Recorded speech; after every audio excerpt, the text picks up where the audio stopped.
all the lyrics is.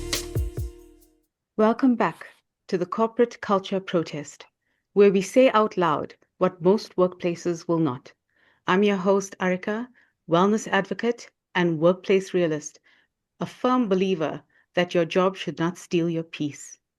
I am joined by Jenna Bayer, and today we're also joined by a very special guest, Timbekile Msane, a training and treatment coordinator of Sanka, here to help us unpack a topic we do not talk about enough. This episode is called Coping or Crashing, when workplace pressure leads to substance use. I will hand over to Jenna. Good. Thank you, Arika. And Temekila, thank you so much for being here. Thank you Oh, so much for having me.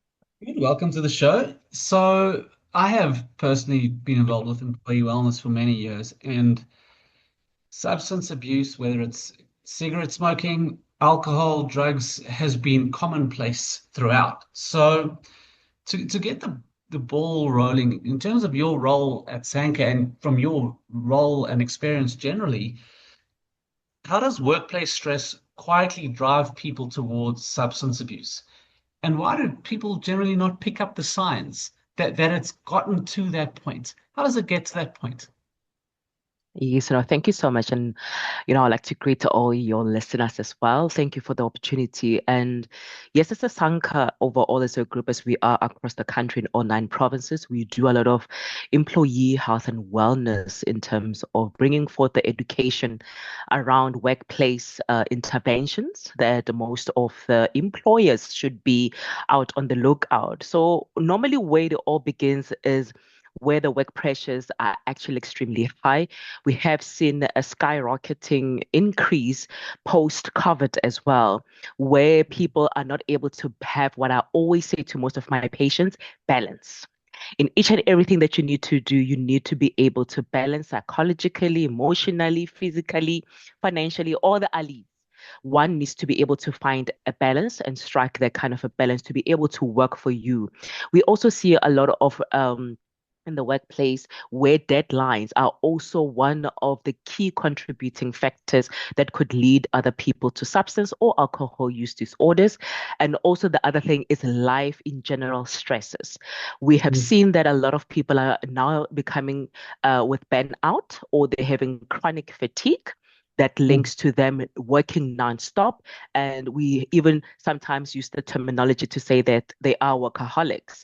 And even when you break that down, it leads to that everything and anything that one does excessively will end up actually burning out in any other way. So when we look at overall the workplace, we're looking at how people are performing in the workplace. What are the contributing factors that are making people not be able to perform as well? And then lastly, we get to look at the alcohol and drug policy in the workplace. How is it implemented? Does the employees actually know what it entails and how it works?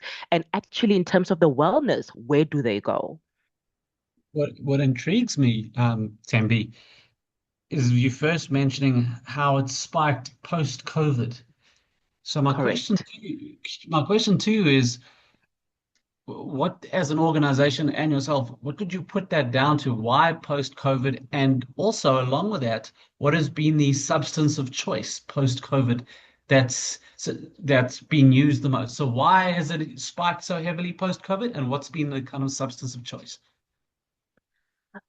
Yes, I think after post-COVID, what we actually quite seen is that from the lockdown up away all the way to when, they started just weaning us down from the lockdown, people started to brew their own alcohol. People started realizing that, oh my God, Tembi, I cannot sit with my husband the whole 24/7. It's driving me mad. That's where most of the conversation started. It started at home, started with interpersonal relationships that people are going through, even intra-personal relationships that people have with themselves. People had to go through a lot of self-introspection, and emotional introspection started kicking in. And people started to realize what they are able to do and what they're not able to do. Or they also started to realize, what am I able to live with? and what am I not able to live with, or what can I survive that I cannot also survive. And then in terms of alcohol beverage that we started to actually see is that people started brewing their own beverage. Now I know that you can make alcohol from potatoes, from pineapples. Wow. We've seen it all. And the unfortunate part is that with such alcohol, we are not able, obviously, to test it. And that was just the challenge. So a lot of people started going into the black market to be able to purchase even their alcohol. Somebody who would get alcohol, from a liquor outlet, for example, at a particular price, they're able to double up that price in the black market. So we started to see a lot of alcohol spiking high. The marijuana, which is called also the dacha, we started to see a skyrocketing increase in our facilities a lot during that time. Until today, we are starting to see that a lot of people say to me, Thembi, doctor says a glass of wine never killed anyone. And I always tell my patients to say, guys, remember our immune systems are different. What works for you does not mean it will work for me. Antibiotic that works for another person might not mean it will work for you. So people need to learn more about their bodies. We started to realize people are actually building a relationship with a particular alcohol beverage, whether it's spirits, whether it could be beer that they're actually starting to do. And we started to see people pushing themselves to the limit. Some people started to say, a six-pack used to be something that I can cut off. Now I'm escalating. So we tended to see people now becoming more dependent because the pressure at home, the pressure at work, the uncertainty that is taking place, people are starting to look at that. I was a frontline worker, what I saw, what I experienced. And look, I mean, yes, post-COVID, we realized that during COVID, everybody actually experienced more or less the same. So those kind of pressures, workplaces started to change in terms of now you have to coming to the office, unlike you've been working at home. So there's a lot of different adaptation that also took place. But alcohol, spirits, your whiskeys, your beers became more popular, and even home brewed alcohol. Wow. And what interests me as well is that a common precursor in the workplace, Thembi, in terms of why people end up abusing substances, is that their voice is suppressed or emotional suppression, Correct. which can then lead to those issues. And so, along with the examples you've given, I am intrigued by your experiences in hearing employees who work in workspaces where it's problematic. It's a culture of fear, anxiety, punitive style leadership. Have you noticed a relationship or between excessive substance abuse and an environment where people's emotions are suppressed, or they're afraid to speak out, or there's just this daily culture of fear? Have you noticed a relationship there? Absolutely. I mean, till today, I don't even think it's actually something that started, during COVID. I think even prior to COVID, we've had a lot of employees voicing out exactly what you just said. I'm not able to voice out. If I voice out my voice, I get penalized, or I get punished because of me voicing out, or me being assertive, or me just really stating facts. And you are being pushed down, you are being minimized. A lot of people have always said that, and just people not feeling welcomed in the workplace, that it's as if, sorry to use my words, they will say to me, Thembi, it's a dog eat dog kind of industry. That's how people is one actually employee said to me, it's like Squid Game. I will push you down to get to the other side. And it tells you a lot about what the culture in terms of the workplace has become. And they will tell you that, Thembi, people, they will tell me even as well to say that you are not going to turn my workplace or my company into a wellness center or into a session, psychotherapy sessions, because I'm here to make money. And, whenever I get to do a lot of your CEOs, HR specialists, and managers, we do have a program called Ugu Pepper, which is our workplace-based intervention, where we thoroughly go deeper into the alcohol and substance use policy to say how best can you be able to work with your employees as an employer. So money-driven kind of companies, that's something that is all, and long hours was always something that was always flagged. People are burning out, and the companies will tell you it's either you take it or you don't, you leave it. There are a lot of people out here in South Africa who are looking for the jobs. We started to hear a lot of all of that, including even in the health sector, as we are Yeah. all are. That is something that we started to realize a lot. Your corporate is one of the most, a feared industry where people feel a lot of pressure to say that, Timby, for my sanity, I rather go home and just sit and find something else to do. And so then in relation to comparing that environment then to the substance abuse, does the need for the substance abuse come about because the more there's that heightened state of fear, the more you have that stronger need for relief, and therefore they need that substance to create that relief. Does that sound about right? Yes, earlier I indicated that I have seen a lot of patients that actually have a relationship with their alcohol beverage or their substance of choice. Yeah. And what we mean really by that is that they feel more at ease, they feel comfortable, they are really feeling welcomed and not judged by that particular alcohol beverage. And they know that, what, I can do whatever that I want to do at that time. I can forget Yeah. my problems at that time. I can forget my work stresses, my deadlines. I can forget that horrible boss, for that just moment. And it is just me and this bottle. And that's where it all started. People thinking that, what, when I get home, I just want to relax. And it starts with there. So we are trying to say that how do you change, negative or bad habits into something that can be positive habits, good habits that one can actually be able to do.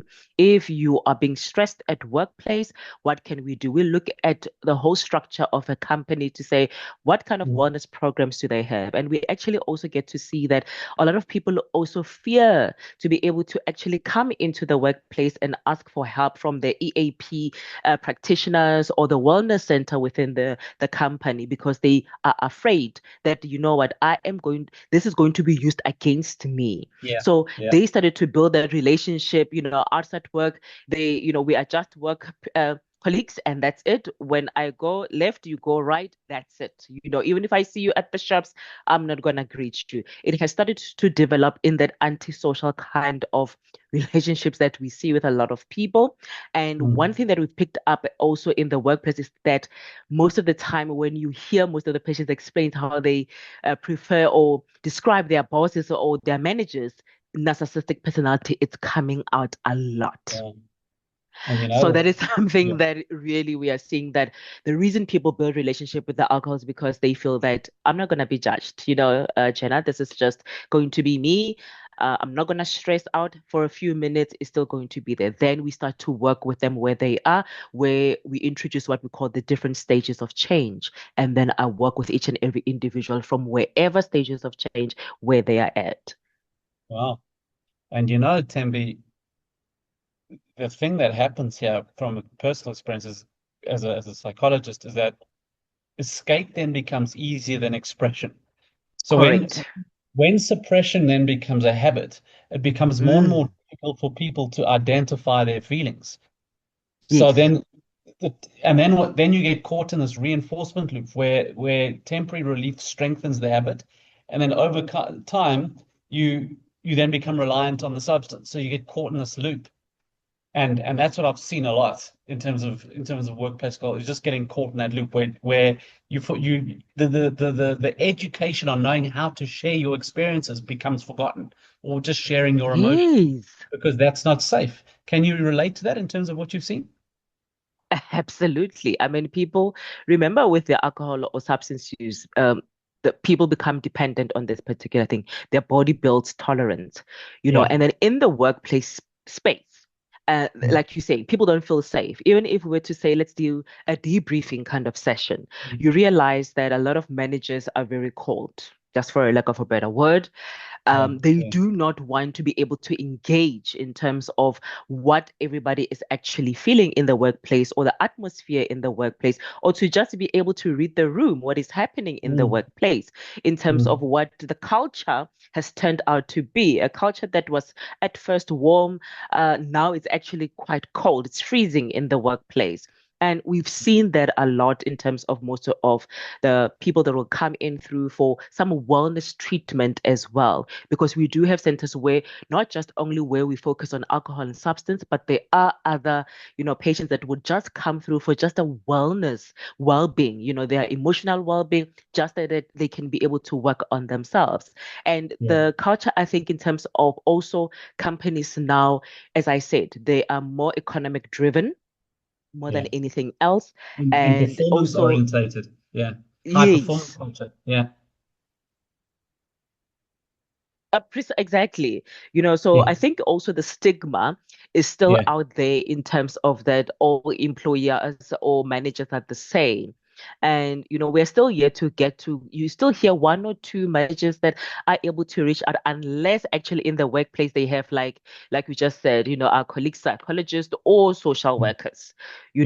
Yeah. then somehow people are able to say that I can speak to Jenna or I can speak to Tembi, then it becomes a little bit better. But people now are going outside the workplace to find peace of mind for their emotional well-being and psychological well-being.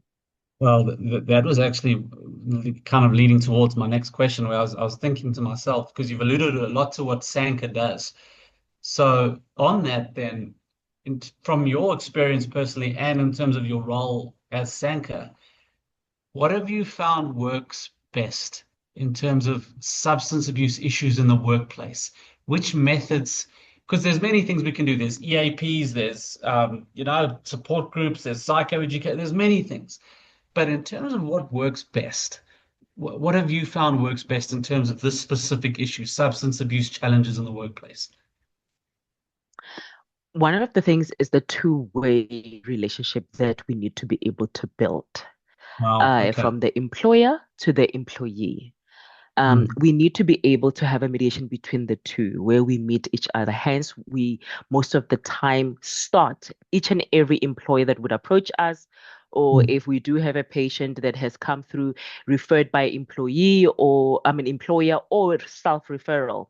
We would mm, mm, obviously, as this person is in treatment, we will be sending what we call a progress report to the employer to indicate, the well-being of this person or how their motivational levels where they're at and what are some of the recommendations. So where we actually start most of the time is the workplace substance use and alcohol policy. I think each and mm, every organization, each and every company gets regulated by that. It actually guides to say in the workplace, what kind of communication do we actually have when it comes to alcohol and substances? Most importantly, now we are seeing that mental health has now mm. become part of the alcohol and substance in Yeah. general. So But that's what, where we actually start. but what I find fascinating in terms of what you just said, Tembi, when we spoke about what you find the most important thing needed is that two-way Mm, relationship. Because I once heard a correct. quote that said, what is the opposite of addiction? And they said connection.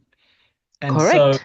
and the thing is that suppression is often learnt in an unsafe environment because there's a lack of that connection. And so then you seek that relationship with something else, and that could end up being the substance because you the thought of developing that relationship is too fearful a prospect. And so fascinating that you've said that the number one thing to do is just to develop that two-way relationship between employee and employer. And so in terms of what you've seen, Tembi, is there light at the end of the tunnel in terms of managers becoming perhaps more compassionate, speaking more to their employees, getting to know them more? Or are you deeply concerned about where this is going? What is your gut feel as to the way forward? The way forward, actually, what I see is that we need to do management training, to be quite honest Okay. with you, in terms of all the employers to understand what are we talking about. As I said, most of them have said to me, you want to turn my company into a hospital, Wow. And I think that's the stigma around the fact that when we deal with alcohol or substance use or mental health, we are dealing with people who are unstable.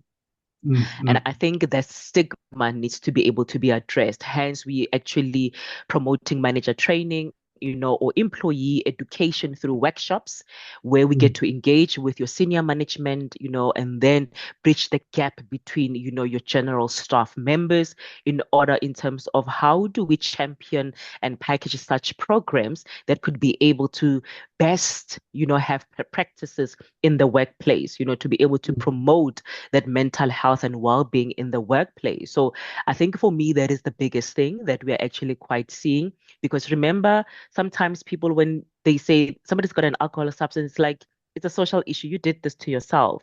And people forget that, substance use is sort of classified under DSM-5. And, with those 11 criteria that we get to look into, it shows that actually on a long run, it develops, like I said earlier, into a dependency problem. A body builds a tolerance where someone's, psychological. Remember, addiction is 80% psychological and 20% physical. So I think this is what most of the time I try to engage with a lot of companies and managers to be able to understand actually what is addiction. Maybe let's unpack it. Because when you say addiction, it's like, I also got chocolate addiction. I'm a coffee addict, So people tend to bring even things that are edible, and like I said, everything of too much, obviously it will have its consequences. So for me, the education part is important. Lastly, the peer support groups needs to be put in place to say how best do we support each other in the workplace. Yeah. Wow. So as a final message, or as a final question, Tembi, as someone who's been in this game for a while and with your passion, which I can clearly hear from this interview, I can feel your passion. What would you like to see change from managers from an attitude perspective towards this issue? Tembi? Yes, you are back, Jenna. I think I lost you there for a Yeah, I'll minute. ask you. No, it's Please one more time. repeat your last. As a final question, what would you, from an attitude perspective, what would you like to see change from managers regarding this issue? Sure. That's a very good question. What I always say to them is, can I start to see some leadership, qualities in terms of commitment, dedication to wellness in the workplace, number one, the culture change. It is time that, we also get to look at how the company itself views alcohol and substances. Also to promote a culture where seeking help is okay. Okay, can we promote that it's okay to ask for help? It's okay to say, I'm not coping. That it must be seen as a strength and not as a weakness. For me, I think that is something that is important. Lastly, it's about I always say that companies to build their company organizational values, in terms of how the safety in the workplace, the support structures, the wellness in the workplace. Those are some of the things that really can really go a long way. And also, most importantly, the reintegration. If really you went to rehabilitation, when you come back, how do we support that particular individual? What does it mean? If we have to have many posters around alcohol, about mental health, just when you open your laptop, they pop up. I always say that to managers, create campaigns that are more fun as well. As I said, make it as a strength that, you know what, I actually need help and it's okay. And not as a weakness, not as something that will be used against that particular employee when they need to be disciplined or corrected, or they need to be directed in other ways when it comes to their performance. It should be separate. Don't put your emotional well-being together with the employees' performance in the workplace. So those are some of the balance, as I started also this conversation to say, can we find a balance in the workplace so that we can be able to have a culture that is built on good and positive values that are based with the company. Wow. Arika, I don't know about you, but this has been incredibly informative and a real eye-opener in terms of what the most common things are and what's needed the most. Tembi, this has been fantastic. Thank you. Arika, Thank you so much. what do you take from this? Yeah. Thank you so much, Tembi. Thank you, Jenna. Yes, it's been amazing. It's what our listeners need to hear. Substance abuse is not just about choices, it's about coping. And until workplaces get honest about the harm they cause, people will keep self-medicating just to survive. To those of you who can relate, you are not weak, you are not broken, you are trying to survive in a world that pushes people too hard and blames them when they fall. Thank you again to our guest. Your honesty, you, your Timmy. wisdom, your courage, you are helping break the silence and save lives. Thank you, Tembi. Thank you again. And until next time, let's change the culture. Thank not you just so the much for life. having me. Yes, we should do this more often. Thank you so much to your I listeners as think well. we'll have to do this Hope again. they've learned one or two things, and please always remember you are stronger than ever. Thank you, Thanks, Tembi. Andy.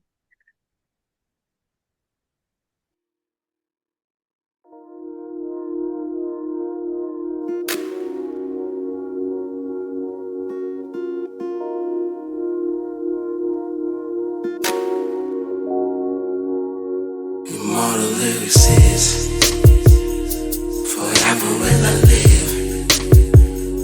'Cause I just wanna give to nothing left for me.